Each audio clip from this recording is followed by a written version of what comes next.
Hello, my name is Mikei the Mighty, and thanks for watching my video. Welcome to another episode of Mikei Talk, and today I am joined on the podcast by Jiggy Joe. How goes it?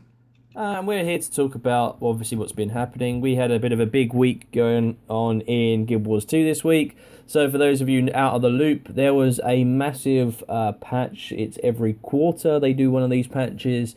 And they introduced a lot of different things. The reason why also you're going to see something that's slightly different in the background, me and Joe are just actually working towards one of the new things that was brought in the update, which was the legendary short bow. And the reason why a lot of people are going for it is because you can actually get this cool little tiger that moves around on your back without replacing your back piece. So Joe, are you actually happy about it? Is that the reason you're going for it, or are you interested in getting the actual longbow completely? Actually, yeah, that was basically one of the major reasons why I was actually moving forward this particular legendary weapon is because the other ones didn't really entice me as much as this one did. So, that particular, yeah, literally because of the tiger. And you can already see that Joe actually has his eternity right there, so that's already there. One of the biggest, one of the if you, especially on a Norn or a Char, when you're swinging it, you really do black out a lot of the a lot of the environment. But let's talk about what this overall patch update did. It actually removed, or not removed, but it changed a lot of things. Is the event going on? Yeah, okay, so It looks like it. this is one of the event going on. You'll see a lot of us people waiting for this event to pop up. And one of the things that, a lot of things have come through, a lot of changes have happened. We're going to start the way that the patch notes started. They talked a lot about the changes to Verdant Brink, Auric Basin, basically all of the Heart of Thorns maps. They're supposed to be less grindy now. Have you actually had the chance to play any of the maps? Yeah, actually, right as I got into the new update, I went straight into Verdant Brink, as well as a little bit of Tangle Depths, and I actually just kind of ran around and did the events and stuff with Zero, as you remember him. Yeah. And we were actually both very surprised by the changes that were made with the experience, as well as the drop rates of items just in general. And I was just actually kind of blown away at how high of a drop rate they were, because I was getting rares and a few exotics here and there left and right, and that was with minimal boosters used. Yes, and not only that, it's, like, for example, leyline sparks. If before you'd get one if you're lucky from Tangled Depths, and you need obviously leyline sparks to make a lot of different things. However, now the leyline sparks, you can get 4 or 5 at a time from each one, pretty much guaranteed. So leyline sparks are dropping a lot more. This has obviously affected certain things, creating leyline infused tools, which are used for the guild halls because they wanted to reduce the overall cost of scribing, for example. And they've done a good job with that, actually. Scribing costs are dramatically down. And we've actually, as a guild, we've bought in a lot of extra different trophies, built a lot of different things. I actually got to level 400 for scribing, so I was quite happy with that front. Nicely done. And I was actually going to wait to actually partake in any of this scribing until they actually lowered the cost, so I'm actually pretty excited to get into that now. Yeah, because linseed oil is very cheap now. You only need 1 per recipe, and yeah, it's generally a lot easier to scribe. Sand is a lot easier just to spend, and only ever use 10 sand. They've really reduced the cost of the materials, so I'm really happy about that. But other things that they've brought in, the big thing, the big thing that a lot of people are happy about, dungeons. Dungeons are back in fashion. So for those of you who haven't been keeping aware of things, what they have done, they haven't actually increased the liquid rewards. What they have increased is the token rewards from 40 to 80, for completing a dungeon path. And if you complete 8 unique dungeon paths, that includes 1 to 3 or 4 in the case of Ara, or even the story mode, then you'll actually get 5 gold and 150 tokens to spend on anyone of your choice. So, how are you pleased about this then, Joe? Oh, completely. And one of the last podcasts that we ended up recording, I was bringing up one of the things that they needed to bring up in the update was the actual rewards for the dungeons, to make, at least that particular part of the community happy again and bring them back in. And I'm actually pretty excited to say that I think they succeeded on that front, since they didn't bring it back to where it was before, where it was ridiculously high, and that's basically all people did was run COF path 1 and 3, over and over and over again to get their gold per day, and then that's all they did, and they, stacked. But they brought it to I would say, a pretty solid amount. They didn't bring it back up completely, but I think they're pretty successful on not overdoing it, but enough to bring people to incentivize them back into the dungeon system. So, which is always good, some of their content that they've had since launch, which is good content, they've just had neglected, and it's now being used again. We've had major changes to the way Fractals work. Fractals are no longer Swamp of the Mists. And the Fractal changes have been really good, in my opinion. The changes they've done is that, depending on how much, sort of what level you do, say, for example, they still have the dailies, but you can now do a level. They have three, I believe, three Fractals, and you have 4 levels of difficulty. So let's pick the Cliffside Fractal, for example. They will have tiers 1, 2, 3, and 4. Tiers 1 will be, you'll get that reward box if you do it between 0 and 25. Tier 2 between 26 and 50. 51 to 74 for tier 3, and then 75 plus for tier 4. So if you actually complete the tier 4, you'll get all the previous boxes. And that's when you can get Ascended Gear. And I've already had an Ascended Gear drop, an Ascended Weapon Box drop, and you have 3 of these per day. It's really great for actually getting a lot of loot from this. So Fractals are a really big thing. Now, Joe, you haven't got too much AR. Have you actually been back playing any Fractals, or is it still a little bit sort of wary for you? Well, it's never been wary. I just never really had the time to, really get into the nitty gritty of it all. And now that they've made it, I think, a little bit more, viable to actually, sit down and actually go through at your own pace, I definitely will be taking my time out and actually going through most of them, because I was really wanting to get to that 100 fractal, sooner rather than later. And since you did mention those drop rates have, improved drastically, that was one of the bigger issues that I've had in the past, and so have several, other people that I know, and that just prevented them from even doing fractals, is because the drop rates were kind of wonky, so they didn't even want to try their hand at it. Well, yeah, and now the drop rate has been fixed. I think still at higher levels you're going to get more. But yeah, I've been really impressed with Fractals. In fact, yesterday I did every single Fractal daily that you can, so that was pretty impressive. I was happy about that. So they've made a few changes to some of the Fractals as well. Cliffside that we mentioned actually has had a major rework. It's much quicker, much more fluid, and the boss has some really interesting mechanics. It can be quite a challenging fight. So that, rather than being a boring fight, has now sort of stepped up, and it's much more interesting. And a lot of the fights generally are now much more engaging, rather than being the bore fest that they were before. One thing that they actually did change as well as we move on, is there anything else actually you want to cover about Fractals before we move on?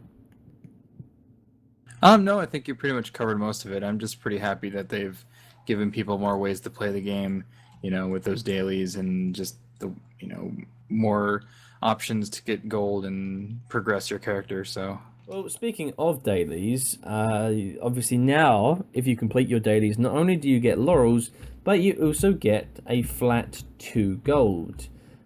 And this can cause a little bit of an issue, because every week, if you complete your dailies, you're going to be getting 14 gold. For those of you people who have multiple accounts, this is a great way to farm a hell of a lot of gold per day, because you can just pop in, do some PvP dailies. It takes you like 5 minutes or so, and that's your dailies done, and you're going to get 2 gold for that. So I have to ask, what is it that do you think this is good for the community? Do you think it's going to lead to a lot of price spikes? I mean, we've already seen Ecto prices rise, primarily I think due to the fact that they're also used in the recipe for amalgamated gemstones. But what do you think of this? I think, right now, I think it's a little too early to tell to see for long-term effects, whether they be negative or positive.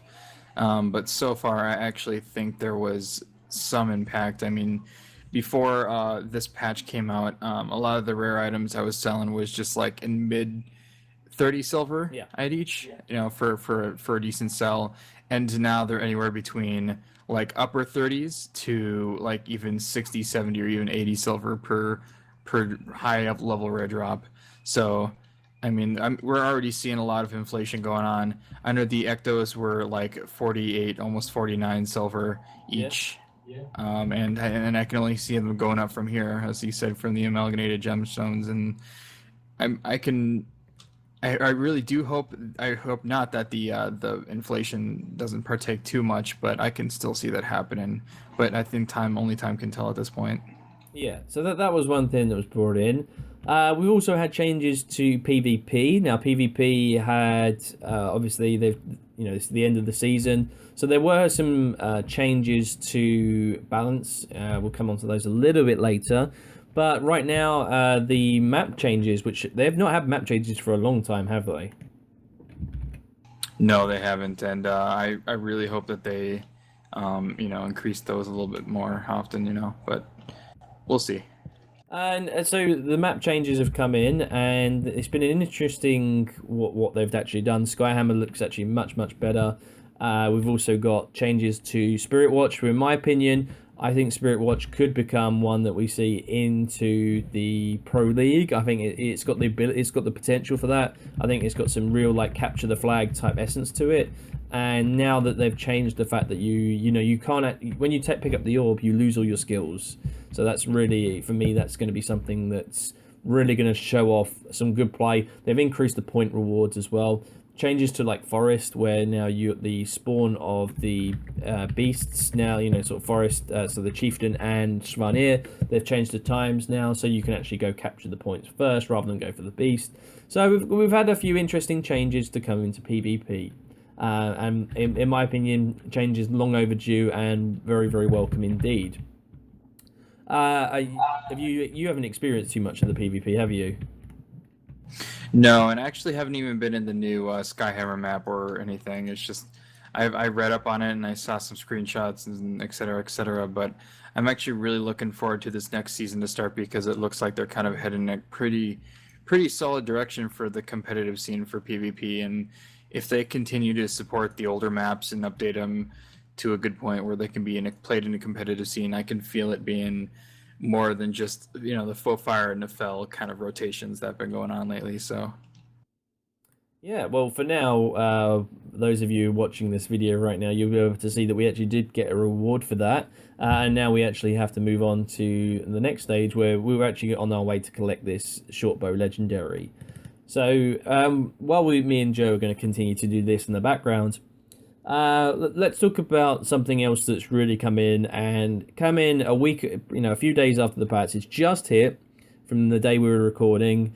That is World versus World. Now, World versus World had some changes to Borderlands, and the Borderlands changes I generally feel have been a worthwhile improvement. But what do you think about now server matchups? And now, just to demonstrate for those of you who are watching this, you'll see now that we've got 3 different servers, but now they actually have a combined server. So what do you feel about that, Joe? You were playing some World versus World earlier. How are you finding it? So far, I have only positive feedback from the World lately. The World Lincoln, I feel so far, from the time I've spent, which is just basically a few hours running around with the specific server guilds. It's been extremely fun, to say the least. The drop rates for the bags have been pretty high. Yeah, I mean, obviously, and they've the new World versus World masteries. Have you been using some of those? Oh, for sure, and they don't feel too overpowered or anything, and I feel they're well implemented, and it really reminds me of back when the game kind of launched, and that fun feeling of running around with your guilds and not knowing what's going to happen. You're just kind of running around with your 50 man squad, and suddenly, you know, you have two other freaking servers on the other both sides of you, and you're just kind of like, oh Yeah. shit, where am I gonna go? You know, should I keep running forward? Should I attack one, or should we just, you know, take the hit and, you know, go respawn somewhere else? But it's just like there's just so much that's going on World v World that I'm just gonna be spending a lot more time in there as more so a primary game mode over others because they've Now, actually made it that much more accessible.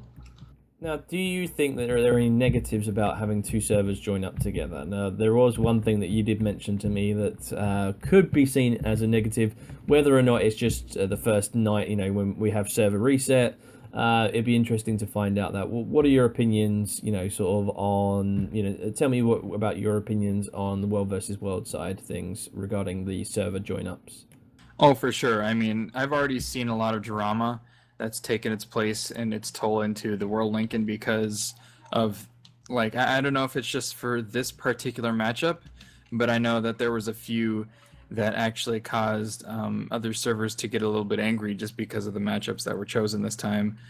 And when you have particular servers that are already at, you know, war with each other and they just hate each other's guts because of, you know, inherently because of whatever server they're on, and suddenly they're matched up randomly and they have to fight, you know, and it, there's already just so many factors that can play into that, and it's interesting to see. And I think that over time the game will you know, learn to adapt to the way that it's played, you know. Yeah. But as of now, it's it's a pretty hit or miss deal. But quite frankly, and just fortunately, I am on one of the better servers, and Yeah. so we've been kind of just steamrolling a lot of the people that we run into. I think that out of the several hours that I played tonight and the past few days, generally before the World Lincoln, we've only lost maybe like two or three fights in total, and that's fights, not like, you know, total like keeps or anything. Like we literally just slaughter like everyone we're into, and it's been a pretty fun time. Yeah, and you know that's the same. You know, the way they've matched up the servers is by balancing in like the top end servers with the bottom end. So for those people that had always been on the bottom, they're now experiencing something that they've never really experienced before, which is, you know, playing a high end world versus world. And I find that really, you know, good to give a bit of variety to other players. And we'll see that obviously might change as time goes on, determining what server you're matched up with. So that would be interesting to move on that. Anything else that's been going on in World versus World? You know, obviously we are going to be getting the Alpine borderlines back eventually. What did you actually manage to play the changes to the desert borderlands? A little bit here and there. I know that they changed a lot of the layouts to make it a little more accessible to everyone. You know, that I really enjoyed, and hearing everyone's reactions to some of the changes was pretty fun too. But also, one of the things I want to bring up was the fact that they brought up the reward tracks from the PvP side into World v World. And in there, there was a new track called the Triumphant Armor reward track. Yes. And I've been actually just slowly making my way to actually getting those. I think I'm at like 33 out of like 40 for that particular track. So I'm pretty excited to see what that armor looks like and to unlock all that. And that's what I'm working towards right now. But I'm very happy that they've actually incentivized the World v World experience a little bit more. And on top of that, they've actually made it so you can buy cultural armor in World v World as well. And it's actually relatively cheap. It's like 25 badges and like 40 silver per cultural piece or something like that. And it's pretty awesome. So some good news on that front. Have you noticed, has there been any negativity at all you've noticed with this patch at all? Not really. I mean, other than the lack of, you know, legitimate new content, I think all of the negativity and would probably just be just from people thinking over time, like how it can affect the game long term. You know, as of now, it's pretty much just a waiting game, seeing how it'll affect it. You know, with the economy or certain items increasing, or maybe how certain systems that they implemented just don't work in general. So I think we just need to wait a little bit longer before we even, you know, put in the possibility of negative impact for the game. Yes, and I would agree on that front. Feel that generally this has been a fantastic patch, and it's generated a lot of people to come back into the game. You can see here, this is me actually, for those of you, Joe's running a little bit behind me. I'm actually fighting these tigers again. You'll see these are the two legendary Chukwa and Champawat. And slowly I'm going through and, finding these tigers all over the place. And this is going to reward me with eventually a legendary short bow if I go for it. But also we're going to see some, cool stuff that happens with, this tiger back piece. So there we go. I've actually progressed on that. While I wait for Joe to complete the jumping puzzle, let's talk about a few of the balance patches.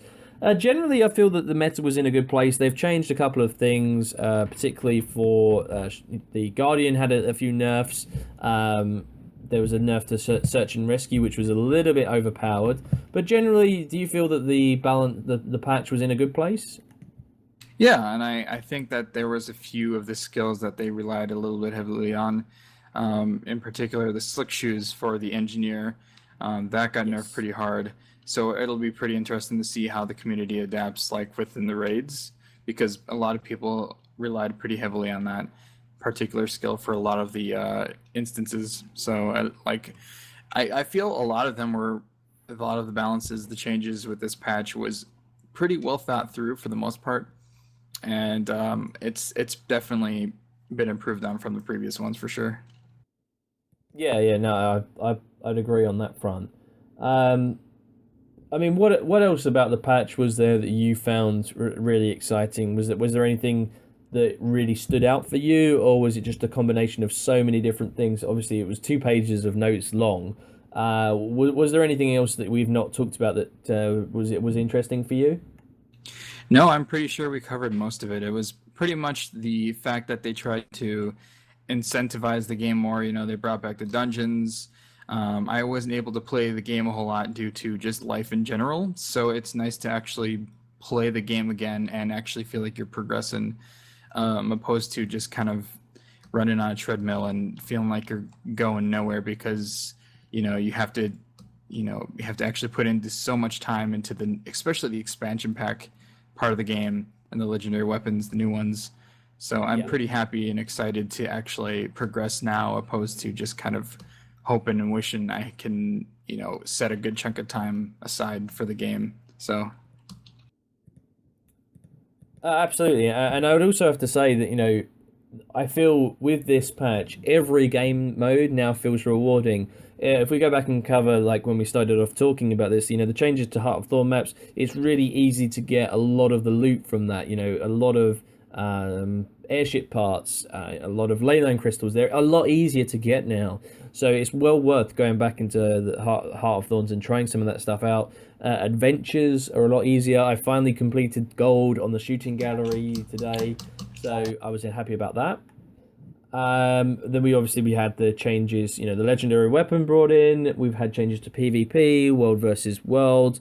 They've changed some of the balance, sort of a certain classes. Made, for example, the Elementalist, which is in a fairly good place in my opinion.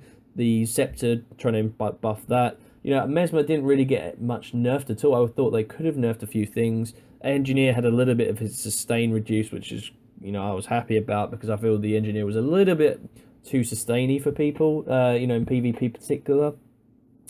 But generally, yeah, there's not really much to say that from a negative side. All I will say is I just wish that we'd had a little bit of build up talking about. I wish the blog posts had said, okay, we're going to talk about world versus world. We're going to talk about PvP. We're going to talk about dungeons. And then the big surprise, obviously, for the patch was this account bound inventory slot. Something that only 2 weeks ago I actually bought from the gem store, and now we've got another one. But let's talk about your experience with that, and obviously the Mac Insta level 80. There's some advertisements already going out on Google and YouTube.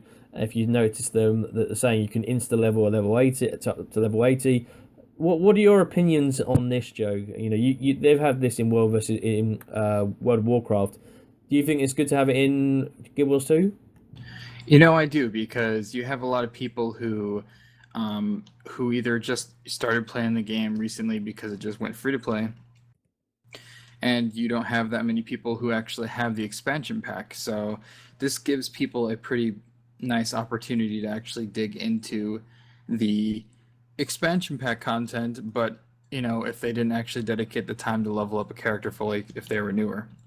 So if you're going to be seeing a lot of lower level AP people, or people just in general, who have little to no experience, especially lately, who are level 80, they are probably the boosted characters, and that's perfectly fine because we were all there at one point.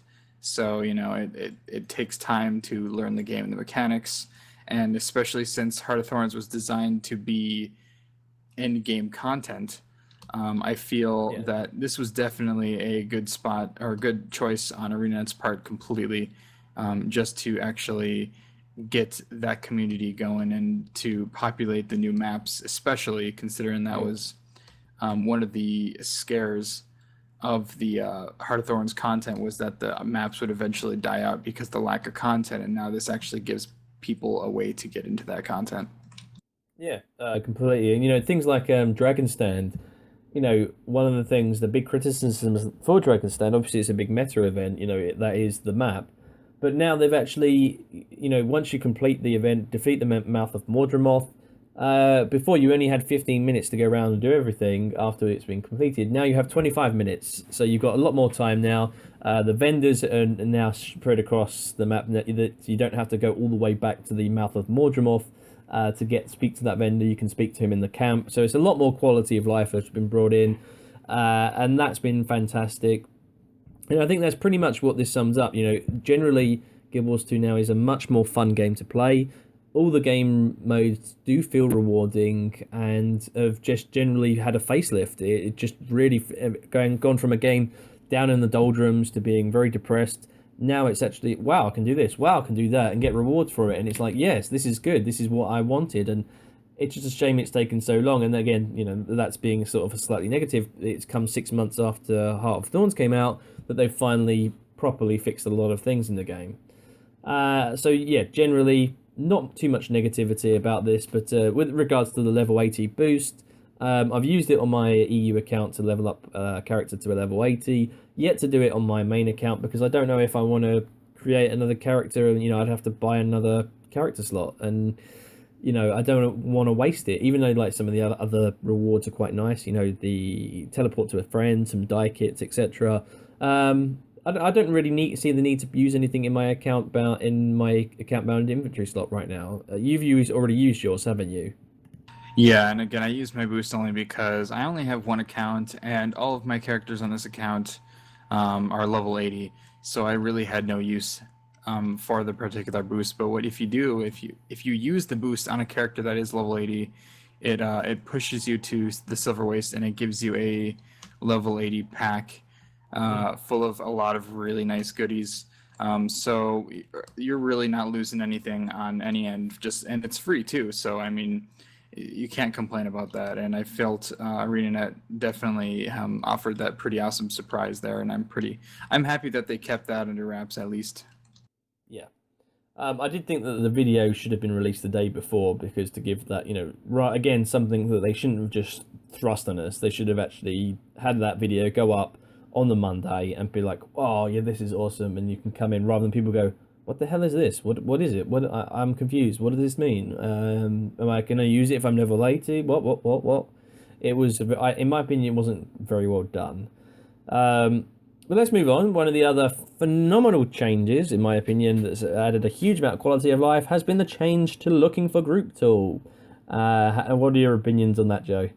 Oh, don't even get me started on this, dude. It's been so difficult to find raids and groups for particular sections of the game that I started to really lose hope there for a second. And the improvements that they've placed within the looking for group tool in particular have been just extremely welcome, and just makes me very hopeful for the future. And it's those little additions for the patch that I think stick out the most for me in particular. I don't know, we haven't brought it up yet, but you can actually buy in bulk now, for the arrows.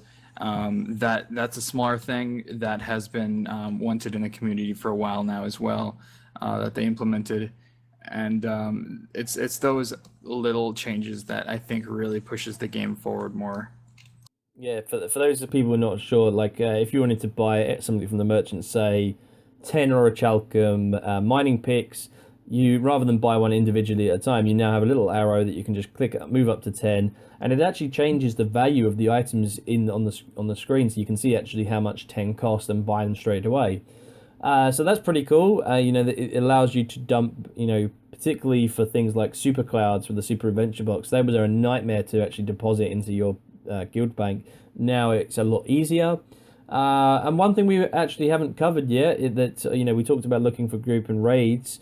Well, raids, you know, we if we look where the raid wing, the actual map is, Forsaken Thicket, it's actually in Verdant Brink to get in there. But now you can access the raid through the raid lobby, and the raid lobby comes with a special forces training area. And this is an excellent way to figure out how much damage you're doing per second, or otherwise known as the DPS. And every 20% of damage the golem takes, you'll be informed of your DPS rate. So this was a very unexpected addition to the game, Joe. What do you think, first of the raid lobby, and then the special forces training area? I think the raid lobby was a fantastic idea. I know a lot of the issues was that, you know, it was placed in Vertibrink, and so it would mess with the populations of the map, and people needing to get things done within the Vertibrink map itself.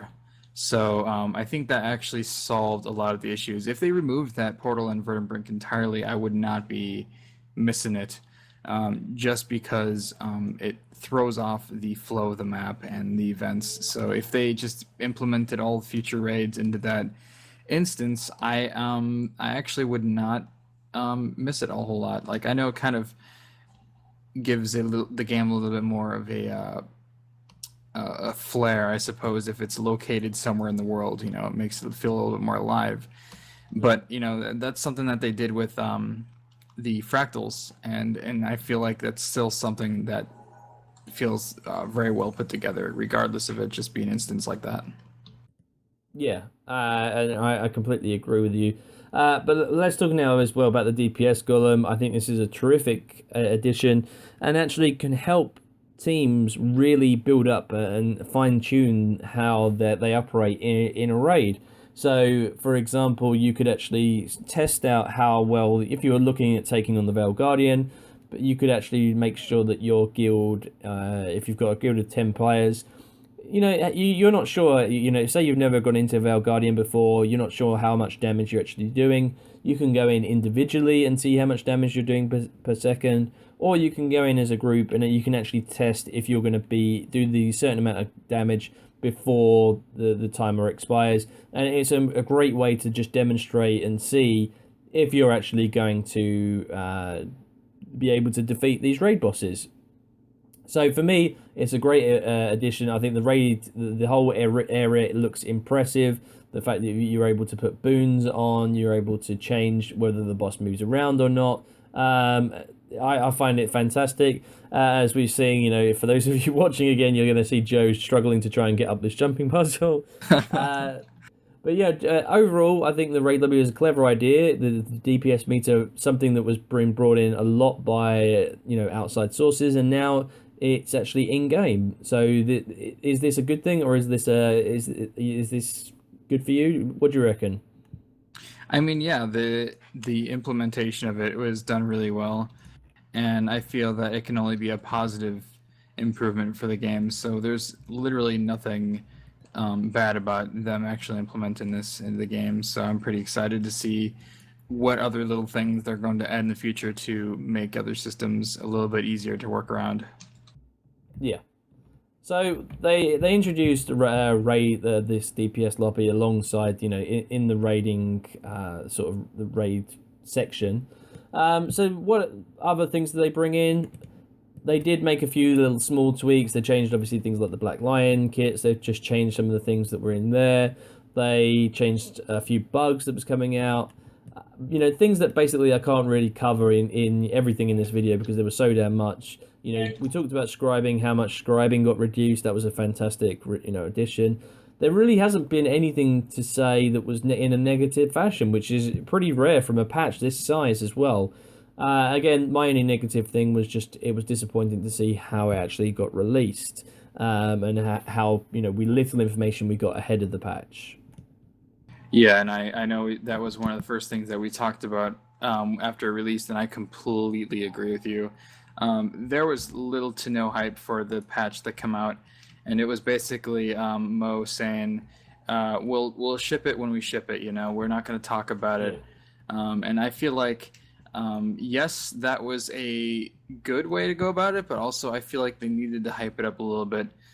Give some hints here and there. They could have spent a few days talking about, sections that they knew 100% were good to go, like the worldview, some of the world changes, or even, the map changes, or some of the changes for the events and stuff like that for PvE. And I feel like they could have hyped that up and got more people involved in the game if they did so. Yeah, I think that's absolutely right, and I agree. I think they should have done 5 days of hype. Everything that was could have been really built up very, very well. But it's slightly disappointing. It's how ArenaNet decided to go with it. It's how Mike O'Brien decided to progress with that, and so it was his choice. I would have gone it about a different way, but we'll have to see. For those of you again watching, you're going to see us progress on to the next stage of our little hunt, and hopefully in another video you're going to see this cute little tiger that we're actually going to get all around us. So yeah, this is already something that we're actually getting involved with. I'm not doing this just for the actual legendary shortbow. I'm not a big fan of the shortbow. I find it actually looks like my longbow that I actually have, which is a Phoenix longbow, or even the Golden Lion bows as well. But I actually feel that this is quite a unique thing, and I'm going to go around and get it. It's just something to keep you engaged in the game as well. And that's something that hopefully we can see from future patches. But let's talk and say, well, what do you expect from? What do you hope from the next? The next thing we're going to get is another big update in 3 months' time. What do you hope? I think you're going the wrong way. What do you hope actually is? What do you think is going to be their focus next time? Do you feel that they're going to go for more content? June is expected to be the next raid wing we're going to see. We also should be seeing, potentially, they've talked about living worlds. What are your opinions on, what do you hope to see from the next one? Content, or something along this lines? What do you hope to see? Again, like the past one that we did, I would love to see just new content in general, new solid content, because I know in the past they did not really implement a whole lot of new solid content. I know they had some for season 1 in particular, which is pretty good. But they really haven't implemented any really new content that had a lot of depth in it. So I hope that whatever they do implement for Living World Season 3, or even just, the game in general, will have a lot of depth into it. So that's something that I'm looking forward to. Yeah, I think, we're all looking for more content, and let's see what we actually get with the next patch. Maybe we'll have some new maps come in. That's always exciting. Yeah, and that's definitely something that I hope they do implement in the game as well. And I know they talked about not implementing any new systems, but focusing more on what works in the game, and making that experience a lot more deeper. So yeah, I'm just hoping we actually, as we're trying to find some blood here, I think we were a little bit lost in. There's nothing down this end. So let's go back this way. Yeah. But yeah, I'd like to hope that we see some good come out of this, and the positivity generated by this patch. Yeah, we go. Is actually going to be continued. I feel that this is definitely something that can be improved upon, and this type of patch has been in a long time coming, and that is something that again can be seen as sort of disappointing. The fact that this actually, I see this as a lot of patches rolled into one, a lot of things that I feel could have been brought out earlier. But it's here now. I'm happy that everything's here. And yeah, it's all exciting. And I don't think I've ever been down here before, this area. I don't think I have either, and it's pretty interesting to see all this new stuff. And it's pretty crazy to think that after playing this game for 3 almost 4 years, that we're still finding new stuff to explore and see.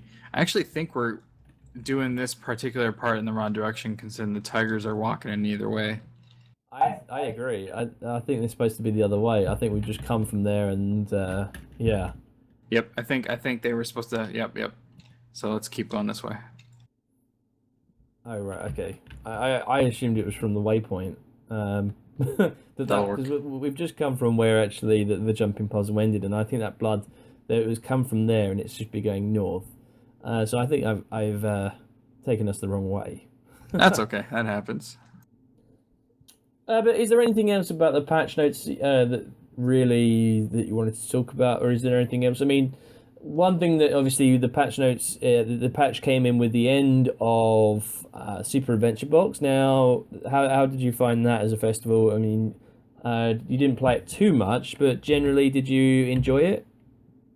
Yeah, I mean, I played through all the content once while it was available this time around, and I did play a World of Tribulation mode with you and Zero. Yeah. Oh, I'm sorry, not Zero, but Arctic. Arctic. Yeah, that was a pretty great time. I enjoyed that, and I wish that they would have included it a little bit longer. Hmm. I felt maybe like a week, maybe another 2 weeks would have been pretty solid. But Yeah. Well, I'm not we'll gonna have to see complain about next it. year. What's that? We'll have to see what happens next year if they decide to increase it or not. For sure. Uh, one thing we will talk about is, as you can see here, my character has a little diamond next to my name. Joe has a little sapphire next to his name. That is due to the PvP season that's just finished. Now, both of us actually got to diamond in the first season. What have been your perceptions of this season? I mean, obviously, last season you got to diamond. You didn't quite get there this season, but you played a hell of a lot less. What were your overall perceptions of season two compared to season one for I PvP? I felt it was a little bit more balanced. Hmm. The first season that we partook in had a lot of defense. So that the elementalists were just Oh, crazy to kill, and like Mesmers as well. mesmers as well. Yep, for sure, the bunk mesmers. This one had a lot of focus on the offensive movement and lots of condy damage and all that jazz. And like, I didn't exactly hate it, but I didn't exactly love it either.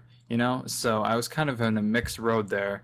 And I Hmm. also felt that the matchmaking, the way that they went about the actual progression and the implementation of the pips this time around was a little bit off.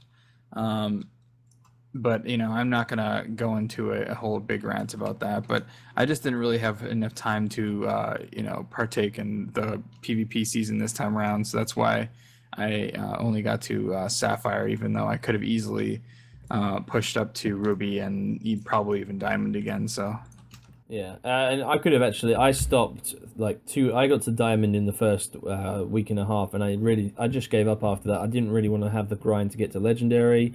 So yeah, yeah, I and found it was interesting.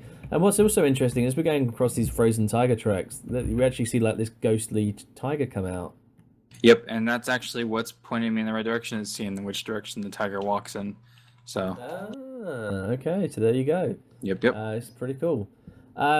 But yeah, I did actually find the PvP. I found it very much easier to get to the higher levels, and I've seen a lot more legendary people about this season. Which, you know, is that a good thing to see all these people getting to legendary? Do you feel that it devalues legendary a little bit? Not really. I mean, the good players are still the good players. You can't exactly get to legendary by boosting. Hmm. And people don't get into those groups by being bad or just by knowing them. They have to be good at the game.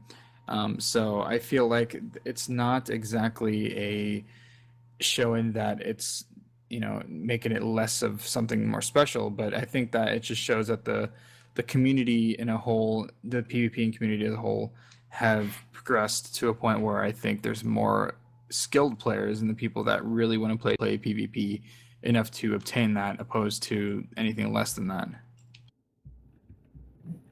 Absolutely, and we'll have to see. I felt season two, the balance was a lot better. I didn't get matched up against too many organized teams often. And generally I found that the balance as well. Obviously, we talked about the Bunker Mesmer build, the Ellie builds. I didn't feel that there were too many bunkery builds. Perhaps maybe a druid and another length this together, which is obviously to do with like search and rescue, for example. But that's now been nerfed a little bit. So I feel that's going to be a lot more easier. I feel that they're doing good in pushing away from these bunker builds and actually making the games much more exciting to watch. Yeah, Because that's what it should be about, like it should be about how, generally it should be about the game and exciting, it should be about kills and rather than people like just sitting on a point endlessly trying to out rotate each other and like several minutes on a particular point. yeah, and I completely agree.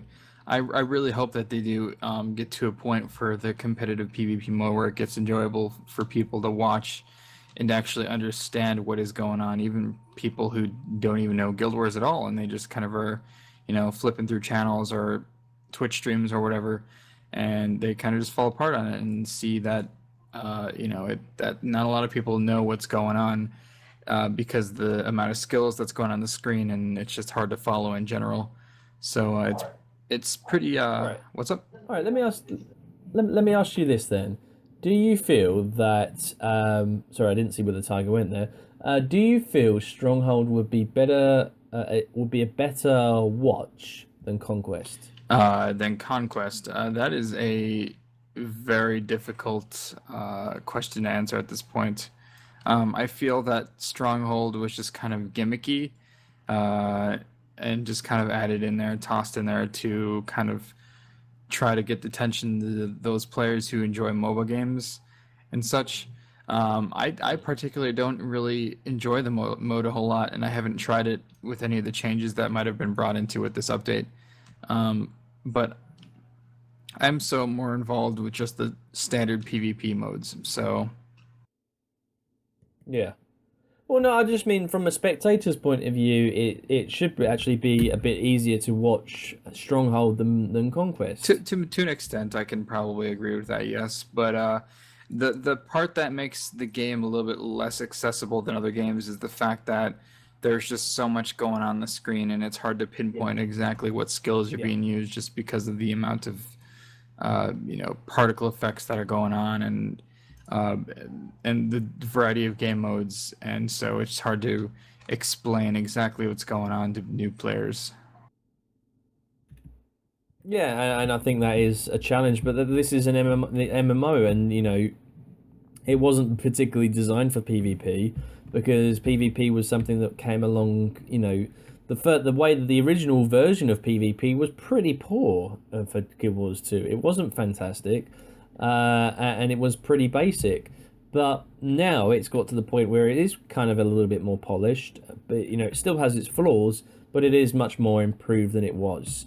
So we've had a few different changes. We have seen, as you can see here, we've got to go to the Essa Plateau.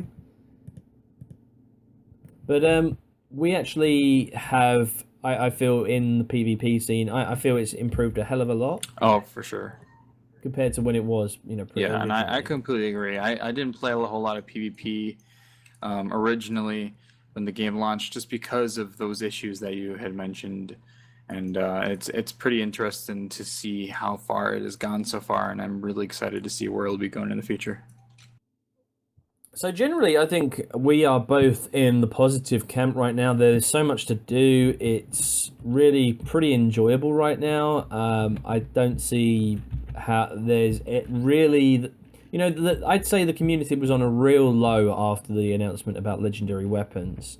But I think we're doing this legendary right now. This is an impressive, very very impressive sort of legendary collection in my opinion. The way they've designed it, it's really well thought out, really enjoyable, and you've got to say, if they do it for every single weapon, is it going to be worth the wait? It definitely seems like it could be. As of now, I can see yes, that would be the wait. I mean, it would definitely be worth the wait just because it's very well thought out. It feels like an adventure. It feels like I'm learning, and figuring out the quest of these tigers that are traveling completely across Tyria in the most ridiculous ways. But it's refreshing to see. I mean, the last ones were basically go to this event, go to that event, go to talk to this person, go talk to that person, buy this item, find this item, etc., etc. But this is just completely on another level, and I feel like if you aren't even interested in this particular weapon in general, going through this content in general is actually pretty refreshing to see in the game, and makes me pretty hopeful for the future. I mean, because this collection, we've just studied it today. I mean, this is properly taking us all over the place, and it's been a real adventure. And it seems like it's going to be an enjoyable way to actually get a legendary weapon, which, you could argue just like bung in a load of what's it called, like legend precursor scavenger hunts, and be like, okay, get here, go here, go here, go here, and get this event, and as we fail down there. But they haven't done that. They've actually really thought out how to get these particular, or where to go, and they've added so much new interesting things to the game with this. It's going to be interesting to see how they top this, to be honest. Yeah, and I think that's one of the reasons why they have decided to suspend the production of legendary weapons indefinitely until, or just completely, just because I think that they pushed the heights for this one in particular so much that they don't think they can even top it at this point, and I don't see how they could. I know, granted, we are only at the top right. It says 30% done with this weapon level for one, but I feel we're definitely a little bit higher than that at this point, considering we're almost done with this particular item. But I can see even now that this one has just been so much more enjoyable and engaging for me to do than any of the other weapons in the game so far. Yeah, as we struggle to climb up this this particular thing, just to finish off, overall, I think both of our impressions of this patch have been generally positive. If you haven't actually played the game since the patch hit last Tuesday, I suggest you go and actually check it out. The game has changed a little bit.